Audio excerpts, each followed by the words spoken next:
अस्सलाम वालेकुम नाज़रीन, मैं हूं डॉक्टर फ़िज़ा अकबर खान और मैं हूं पाकिस्तान और आप देख रहे हैं पाकिस्तान के सबसे बड़े न्यूज़ चैनल का नंबर 1 प्रोग्राम ऐसे नहीं चलेगा। एक बादशाह का एक ही बेटा था जिसे रियाया शहज़ादा दिलेर के नाम से पुकारती थी क्योंकि उसने बचपन में बहादुरी के बहुत से काम किए थे। अच्छा, जब वो 10 साल का था तो बादशाह ने उसे तालीम हासिल करने के लिए एक उस्ताद के पास भेज दिया। शहज़ादे को हर वक्त बोलने की आदत थी, बिला ज़रूरत बोलने की वजह से हर कोई इससे परेशान था। अच्छा, उसके उस्ताद ने उसे खामोश रहने के फ़ायदे के बारे में बताया तो उसने बातें करना कम कर दी। अब वो सिर्फ उस्ताद से बातें करता था, जी भर के बातें करता था, या फिर दूसरों से बात करता था तो ज़रूरत के तहत बात करता था और किसी से मामूली बातचीत करता। जब वो तालीम मुकम्मल कर चुका तो महल वापस आ गया। उस्ताद का सिखाया हुआ हर सबक उसे अच्छी तरह से याद था और ये भी कि कम बोलना है। अच्छा, वो जब महल में वापस आया तो उसके बाद उसने कम बोलना शुरू कर दिया। बादशाह, मलका, वज़ीर सब शहज़ादे को देखकर हैरत में मुब्तला हो गए, बहुत हैरान हो गए कि आखिर उस्ताद ने शहज़ादे को क्या तालीम दी है जो उसने बोलना ही कम कर दिया। वो अब हर वक्त बुत बना रहता है, जैसे कोई गम लग गया हो। बादशाह और मलका ने हर तरह के हरबे आजमाए कि शहज़ादा पहले की तरह बातें करने लगे, लेकिन कोई तरीका काम नहीं आया।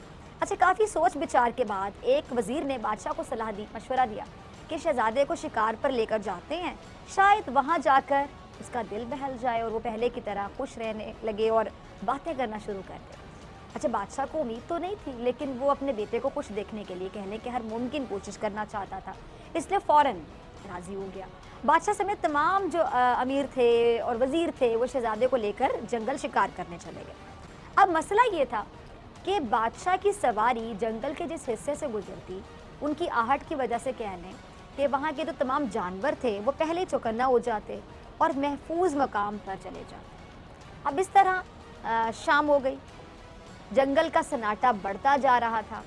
दिन भर घूमने के बाद भी जब कोई शिकार हाथ ना आया तो वज़ीर को ख्याल आया कि अगर खाली हाथ लौटे तो लोग बातें बनाएंगे कि बादशाह, शहज़ादा, वज़ीर सब मिलकर एक शिकार ना कर सके। अच्छा, अभी वज़ीर इन्हीं सोचों में गुम था कि सुनसान जंगल में करीबी झाड़ियों से उल्लू की आवाज़ आई। अब हर एक की तवज्जो उल्लू की तरफ चली गई। वज़ीर ने सोचा कि कोई बड़ा जानवर ना सही, उल्लू ही सही, इज्जत तो बच जाएगी। अच्छा, जिस जानिब से आवाज़ आई उसने उसी जानिब तीर चला दिया। अब ज़रा गौर से सुनिएगा नाज़रीन, जिस जानिब से आवाज़ आई उस जानिब तीर चला दिया गया। अब तीर सीधा जाके उल्लू को जा लगा और मौके पे ही शिकार हो गया, उल्लू दम तोड़ गया। शहज़ादा उल्लू की हालत देखकर अचानक बोला, बेचारा, बोला और मारा गया। यानी शहज़ादे ने कहा कि बेचारा उल्लू बोला और मारा गया, अगर खामोश रहता तो ये उल्लू बच जाता। अब बादशाह समेत हर कोई शहज़ादे को हैरानी से देखने लगा कि इसने कितने पते की बात की है और उस्ताद ने उसे कैसा सबक सिखाया। वाकई अगर उस वक्त उल्लू बोलता ना तो उसकी ज़िंदगी बच जाती और वो शिकार ना बनता। अब आज की कहानी का सबक, कहानी होती है सबक सीखने के लिए। अब कोई अमल करे ना करे अलग बात है, जो अमल करेगा अपना भला करेगा, अपना फ़ायदा करेगा, जो नहीं करेगा अपना नुकसान करेगा। इस कहानी का सबक कि बिला ज़रूरत और हर वक्त बोलने से कैसे नुकसान होता है। जहाँ ज़रूरत नहीं वहाँ बात क्यों करें। बातें करना अच्छी बात है, लेकिन जहाँ पे ज़रूरत हो बोलते वक्त ये ख्याल रखें कि आप कह क्या रहे हैं, उससे किसी का दिल तो नहीं दुख रहा, किसी की दिल आज़ारी तो नहीं हो रही, आपकी बात में दलील कोई मंतक है भी या नहीं है। और बाज़ औक़ात हमें हमारा कहा हुआ लौट कर हमारे पास आ जाता है। इसीलिए कहते हैं कि पहले तोलो फिर बोलो, क्योंकि कम बोलना और समझदारी की बात करना अक्लमंदों की निशानी है। लेकिन जिसकी अकल पर कहें कि पत्थर पड़ जाए तो फिर वो तो सोचने के बजाय कर गुजरने पर यकीन रखता है और ऐसे शख्स को अच्छे बुरे की तमीज़ नहीं रहती। और कह लें कि बदकिस्मती से इस तरह की एक शख्सियत हमारे पड़ोस में हुक्मरानी की कुर्सी तक जा पहुंची है। यकीनन आप समझ गए होंगे मैं किसकी बात कर रही हूँ, चाय वाले की बात कर रही हूँ, जो कि भारत का वज़ीर-ए-आज़म बना बैठा है। वो चाय वाला नरेंद्र मोदी, जो समझ बूझ से बिल्कुल आ रही है। कहते हैं कि खाली ज़हन शैतान का घर होता है और इस शख्स का ज़हन खाली होने के साथ साथ इसके अंदर जंगी जुनून भी सवार है, क्योंकि खुद ही ज़हनी तौर पे मफलूज शख्स है। इसीलिए आज पूरा भारत इसकी लगाई हुई आग में जल रहा है और उस आग को ही कहते हैं शाइन। ये उस जलते हुए भारत को कहते हैं जिसमें आग लगी हुई है, सब कुछ बर्बाद हो रहा है, कहते हैं ये शाइनिंग इंडिया। अब ख़ास तौर पर इसके जुल्म और सितम का निशाना हमारे कश्मीरी बहन भाई हैं। 5 अगस्त का इक़दाम ये करने के बाद ये समझ रहा है कि इसने कश्मीर पर अपना कब्जा पक्का कर लिया, लेकिन हकीकत क्या है कि मकबूजा कश्मीर भी इसके हाथों से निकल रहा है, क्योंकि जिस धरती के बेटे उस पर अपनी जान कुर्बान करने के लिए हर वक्त तैयार होते हैं, उससे गुलामी की जंजीरों में ज्यादा देर तक नहीं जकड़ा जा सकता। आज कश्मीर की आज़ादी के हीरो बुरहान वानी का 5वां यौम शहादत है। मकबूजा कश्मीर की फजाएं बुरहान वानी के नाम से गूंज रही हैं, लेकिन भारतीय फौज का जुल्म आज भी नहीं रुक सका। भारतीय सेना ने मकबूजा कश्मीर में आज भी कश्मीरी नौजवानों को शहीद किया। भारत ने आज के दिन ही बुज़दिलाना कार्रवाई करके अपनी बहादुरी दिखाने के लिए, ये तासुर देने की एक नाकाम तरीन कोशिश की कि वो जोरे बाजू से आज़ादी की तहरीक को दबा लेगा। लेकिन भारत को जान लेना चाहिए कि बुरहान वानी के बाद रियाज नायकू ने भी तो जन्म लिया। जितने मर्जी बुरहान वानी और रियाज नायकू शहीद कर दें, इन जैसे कई हजार आज़ादी के मतवाले मोदी के जुल्म के आगे चट्टान बन के खड़े हो जाएंगे, और हो चुके हैं, और आगे भी ये सिलसिला चलता रहेगा। तभी भारत बंदूकों, पैलेट गन्स की मदद से आज़ादी की तहरीक को दबाना चाहता है। बुरहान वानी वो नौजवान था जो कश्मीर की गलियों में क्रिकेट खेलता था।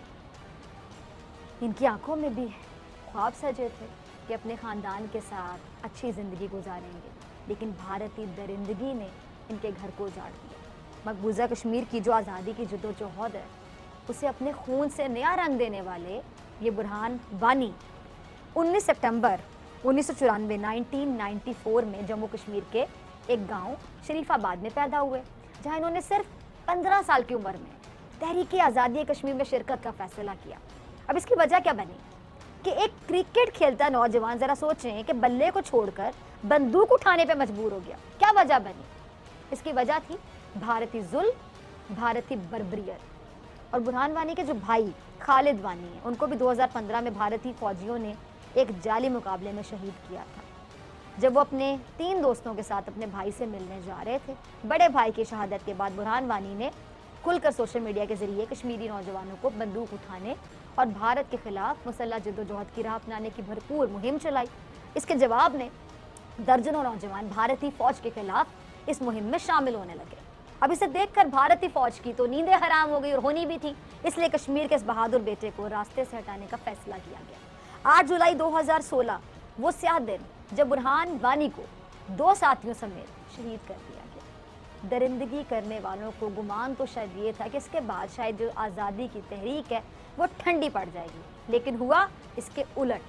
शहादत के बाद बुरहान वानी कश्मीर की तहरीक आज़ादी की अलामत बन गए। आलमी मुबस्सिरीन के मुताबिक बुरहान वानी की शहादत ने मकबूजा इलाके के नौजवानों में हक़ खुदरादुल की खातिर एक नए जज्बे को जन्म दिया। वो जज्बा मज़ीद बढ़ गया, और ये जो जारी जो तहरीक मज़ामत है, इसमें एक नई रूह भी फूंक दी गई। अब बुरहान वानी ने अपने खून से कहने की वो लकीर खींच दी जिसको अब भारत चाहे भी तो मिटा नहीं सकता। भारत के बस की बात नहीं रही है। बुरहान वानी की आवाज़ आज मकबूजा वादी के कोने कोने में सुनाई दे रही है। ज़रा एक क्लिप देखिएगा सैयद अली गिलानी साहब का। जालिम की रस्सी चाहे जितनी भी दराज क्यों ना हो जाए, जब कुदरत गिरफ्त करने पर आती है ना, तो फिर जालिम इबरत का निशान बन जाता है। और जालिम का वही हाल होता है जो फिरौन का हुआ, जालिम का वही हाल होता है जो नमरूद का हुआ। तारीख जालिमों के इबरतनाक अंजाम से भरी पड़ी है। हुर्रियत रहनुमा सैयद अली गिलानी साहब ने बिल्कुल सही कहा कि बुरहान वानी ने कश्मीरियों की रगों में आज़ादी की नई रूह फूंकी है, और अब ये तहरीक अपना मकसद हासिल करके ही अपने अंजाम को पहुँचेगी। और मिशाल मलिक का भी कहना है कि जी बुरहान वानी की शहादत को कई साल गुजर गए, लेकिन भारतीय फ़ौज आज भी खौफजदा है, और एक कश्मीरी की शहादत लाखों भारतीय फ़ौजियों पर भारी है। बिल्कुल दुरुस्त कहा मिशाल साहिबा ने। मोदी हुकूमत को अब ये खौफ है एक्चुअली कि बुरहान वानी जैसे कई बहादुर अब भारतीय फ़ौज के आगे बंद बांध के खड़े हो गए हैं, इसलिए मोदी की रातों की नींदें जो है ना वो उड़ गई हैं, दिन का चैन गारत हो गया। और बिलाशुबा बुरहान वानी ने 8 लाख भारतीय फौज को ललकारा। मकबूजा कश्मीर समेत पूरे भारत में आग अब दोनों जाने बराबर लग चुकी है। अब मोदी इसे चाहते हुए भी बुझा नहीं सकता, कुछ कर नहीं सकता। और कश्मीर में जो आज़ादी की जंग है, कह लें कि अपने उरूज पर है। आज़ादी की तहरीक सर चढ़कर बोलने लगी है, और तारीख में पहली बार वहाँ की तालिबात भारत के मुजालिम के खिलाफ मैदान अमल में उतरती नजर आई। आज़ादी के हसूल के लिए कश्मीरी नौजवान भारत के खिलाफ चट्टान बनकर खड़े हो गए। इन बहादुर कश्मीरी मुजाहिदों ने भारत के नाक में कहने के दम करके रखा, और यही वजह है कि भारतीय आर्मी चीफ ये कहने पर मजबूर हो गया कि कश्मीर भारत के हाथों से निकल रहा है। मोदी सरकार को अपनी जान के लाले पड़ गए, मोदी की हालत गैर हो गई, और ये जालिम कह लें कि अपनी झूठी अना की वजह से, इज्जत उसकी कोई है नहीं, औकात उस नरेंद्र मोदी की कोई है नहीं, और ये अपनी झूठी अना, झूठी किस्म की कुछ इज्जत जो उसको लगता है कि शायद इसकी दुनिया करती है, उसकी वजह से कश्मीर को पाकिस्तान में शामिल होता नहीं देख सकता। बुरहान वानी और सब्ज़ार नामी नौजवान ने मिलकर जिद्दोजहद की। भारत मुजाहिदीन की जो हिमायत करने वालों को दहशतगर्दों की हिमायत करना भी आपको पता करार देता है। दरअसल कश्मीर में जो आज़ादी की तहरीक अब आबोताब के साथ जारी है ना, उसका पस मंज़र बुरहान वानी की शहादत है। मकबूजा कश्मीर हो या भारत के मुसलमानों पर मोदी सरकार का जुल्म, जितना भी जुल्म कर ले, आलमी बरादरी ने इस पर आंखें मूंद रखी हैं। सबको नजर आ रहा है कि ये देख के भी सब अंधे हैं, सबको पता है कि क्या हो रहा है, लेकिन सब गूंगे बहरे बने बैठे हैं। अच्छा, लेकिन हमारे पाकिस्तान के जो प्राइम मिनिस्टर हैं, उन्होंने हर फोरम पर आवाज उठाई, अक़वाम मुत्तहिदा में मोदी और उसके भारत को बेनकाब करके रख दिया। कश्मीर का मुकदमा फोरम पर बहुत अच्छे तरीके से लड़ा, इससे अच्छे तरीके से कोई नहीं लड़ सका आज तक। अब जिसके बाद आलमी दुनिया की आंखें कह लें कि किसी हद तक खुली, लेकिन वो जो मुफादात का चक्कर है ना, वो इतना गंदा है कि आवाज़ फिर भी नहीं निकल रही। यानी हम कह सकते हैं कि जो इनके दुनिया के मुफादात हैं, जो जुड़े हुए भारत से किसी भी तरह, वो मुफादात जो हैं वो क्या इंसानियत पर भारी, यानी इंसानियत मर गई, इंसानियत दबा दी गई और सिर्फ मुफादात इनको नज़र आ रहे हैं। बाबर कादरी साहब का क्लिप हो गया, ज़रा चलाइएगा। अच्छा, कश्मीर में हर एक अपने अपने महाज पर डटा हुआ है, कोई बंदूक उठाकर, कोई सोशल मीडिया पर कश्मीरियों की आवाज़ बन रहा है। और बाबर कादरी का क्या कसूर था?